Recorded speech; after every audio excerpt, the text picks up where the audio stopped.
lakini ni ya bibi harusi. Mimi ninayasema tu, nimeambiwa niyaseme kwa niaba ya bibi harusi. Haya,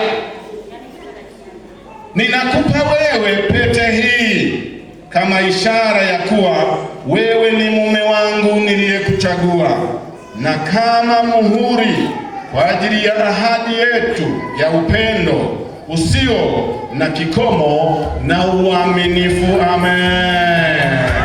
Makofi mengi jamani, makofi mengi. Safi, safi, safi. Fanyeni hivi sasa mpaka kwenye picha sionekane, maana geuka hivi.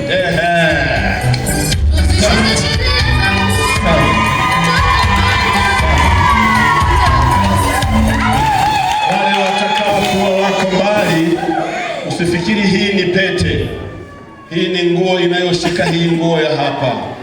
Kwa hiyo usifikiri kwamba amevalishwa pete mbili. Ni moja, yenyewe ni hii hapa. Makofi, makofi. Sasa baada ya hilo tunaenda kuwabariki hawa